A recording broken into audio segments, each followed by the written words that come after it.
안녕하세요. 단단입니다.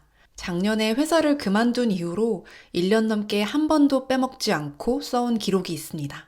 바로 일주일 회고입니다. 열심히 살았는데 남는 게 없는 것 같다면, 요즘 똑같은 실수를 계속 반복하고 있다면, 내가 제자리 걸음을 하고 있는 건 아닌지 의심스럽다면, 지금 우리가 해야 할 건 무작정 쌓는 기록이 아닌 회고입니다. 하루는 너무 짧아서 변화를 느끼기 어렵고 한 달은 너무 길어서 기억이 희미하죠. 그래서 저는 하루와 한 달 사이 일주일 회고를 통해서 나를 돌아보고 나만의 답을 찾아가는 구체적이고 체계적인 기록을 쌓고 있습니다. 오늘 영상에서는 저를 단단하게 키워준 일주일 회고 기록법을 소개합니다.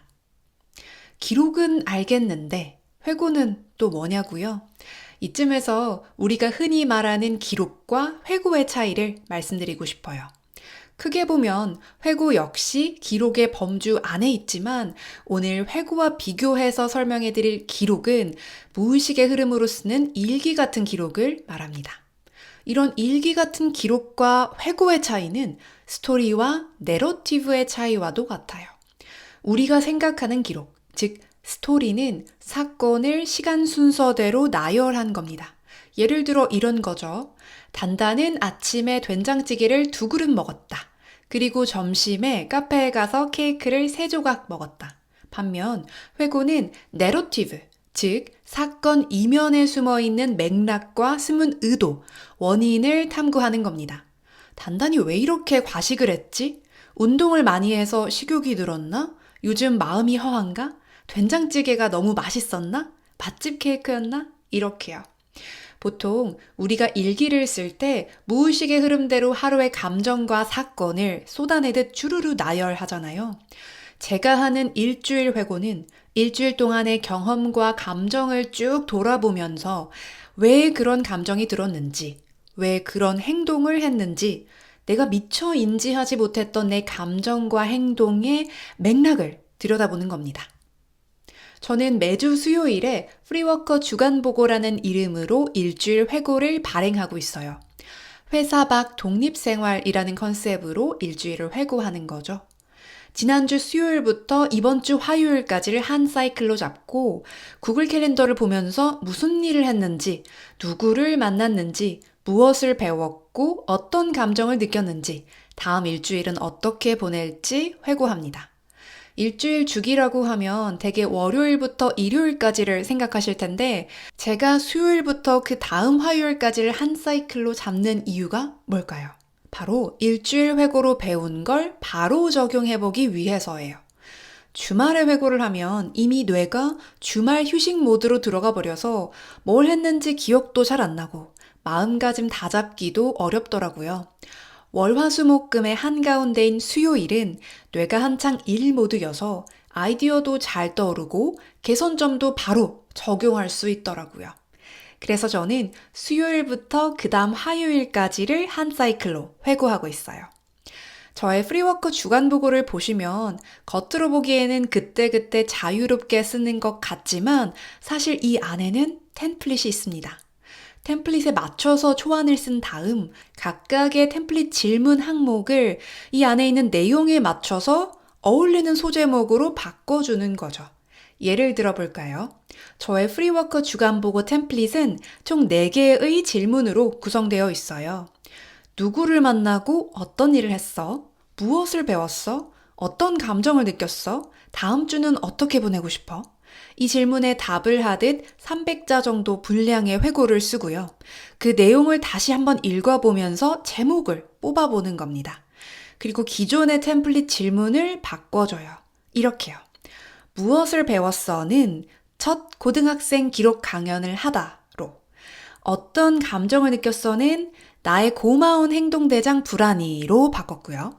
다음 주는 어떻게 보내고 싶어는 다시 인풋의 세계로로 바꿨습니다. 단, 누구를 만나고 어떤 일을 했어? 이 첫 번째 질문은 그대로 쓰고 있어요. 이렇게 제목을 붙여주면 회고 내용이 한 줄로 명확하게 정리가 되고 회고가 입체적으로 생생해지더라고요.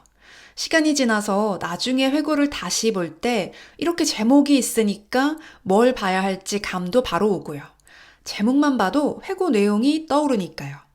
또 한 가지 추가적인 효과는 이 제목 짓기 연습을 하면서 제가 올리는 유튜브와 인스타그램 카드뉴스 썸네일 이런 제목 짓기 실력도 늘어나더라고요. 프리워커 주간 보고를 혼자 봐도 되는데 굳이 SNS에 올리기 시작했던 이유도 있습니다. 습관을 잡기 위해서였어요. 회사 밖에서 혼자 일하다 보니까 마음이 느슨해지기가 쉽더라고요. 감시하는 사람도 없고 한 주 빼먹었다고 무슨 일이 생기는 것도 아니고요. 지켜봐주는 독자가 있어야 책임감을 가지고 성실하게 할 수 있을 것 같았어요. 처음에는 정말 가볍게 아무도 안 봐줘도 나를 위한 자산을 쌓는다고 생각하고 올렸어요. 그런데 신기하게도 2달 정도 지나니까 매주 챙겨본다는 댓글이 달리기 시작하더라고요. 특히 저처럼 회사 밖에서 나만의 일을 해보고 싶은 분들이 미래의 삶을 간접 체험해보는 기분이 들어서 반갑다고 하시고요. 저의 실패와 좌절, 우울과 기쁨, 오르락내리락 일희일비 과정을 솔직하게 보다 보니 더욱 응원하게 된다는 댓글도 달리기 시작했어요. 이렇게 매주 기다려주시는 독자가 생기니까 더더욱 빼먹을 수가 없더라고요. 올해 2월부터는 매주 수요일마다 뉴스레터에도 프리워커 주간 보고를 싣고 있습니다. 뉴스레터는 독자의 메일함에 바로 전달되는 한결 적극적인 콘텐츠잖아요. 정말 이제 빼먹을 수가 없더라고요. 지난달부터는 메모어라는 회고 커뮤니티에서도 활동하고 있어요. 메모어는 온라인 모임, 오프라인 모임, 테마 모임, 3가지 회고 모임 유형이 있는데요.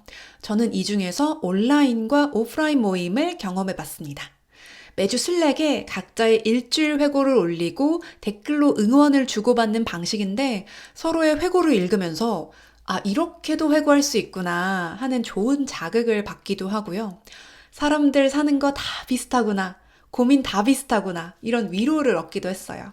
특히 오프라인 모임 멤버십은 슬랙에 올리는 일주일 회고 외에도 총 3번 직접 얼굴을 보며 대화하는 모임인데요. 더욱더 친밀감과 소속감을 느낄 수 있어서 좋았어요. 제가 쓰는 프리워커 주간 보고 형식 말고도 일주일을 회고할 수 있는 다양한 방법이 있습니다. 지금부터는 메모어 멤버분들이 사용하는 다양한 회고 방식을 소개해 볼게요. 멤버분들께 허락을 구하고 보여드립니다. 첫 번째, 3가지 고정 키워드로 회고하기. 미리 3가지 고정 키워드를 정해두는 거죠. 일, 휴가, 성찰, 일, 삶, 아티스트웨이 등등 지금 나의 일상에서 가장 중요한 키워드 3가지를 정해두고 매주 이 3가지 키워드에 대해서 회고하는 겁니다. 두 번째, 에세이처럼 줄글로 쭉 쓰고 제목 짓기. 그 주에 가장 인상 깊었던 경험을 에세이처럼 쭉 쓰고 제목을 지어주는 겁니다.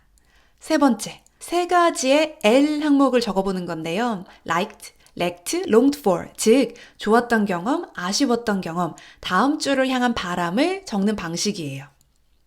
네 번째, 3가지 에피소드와 제목 짓기. 그 주에 특히 기억에 남는 사건을 3가지 에피소드로 선정하고 소제목과 함께 짧게 기록합니다. 이 외에도 회고법으로 검색해보시면 본계적, KPT, 4L, AAR 등 다양한 회고 방법이 나올 거예요. 이름과 형식은 다 다르지만 핵심은 하나입니다. 특정 사건이나 감정에 휩쓸리지 않고 균형 있게 지난 일주일을 돌아본 후에 다음 일주일을 계획할 수 있느냐 하는 거죠. 처음에는 이걸 한다고 달라지는 게 있을까? 이런 생각이 드실 수도 있는데요. 이렇게 쌓인 회고를 다시 한번 읽어보면 조금씩 성장하는 과정을 내 눈으로 확인할 수 있어서 정말 큰 힘이 되더라고요. 또 지쳤을 때 회고를 다시 읽어보면서 새로운 돌파구와 나아갈 힌트를 얻기도 하고요. 오늘 소개해드린 여러 회고 방법 중에서 여러분은 어떤 방법이 가장 마음에 드시나요? 혹시 고민되신다면 저와 함께 제가 쓰는 일주일 회고 형식으로 우선 시작해보면 어떨까요? 나를 위한 기록인 동시에 보는 남에게도 도움이 되는 기특한 콘텐츠가 될 겁니다. 오늘 영상 보시고 꼭 일주일 회고 한번 해보시기를 바라며 최소한의 기록으로 나를 단단하게 쌓는 이야기 또 준비해서 찾아뵐게요. 감사합니다. 단단이었습니다.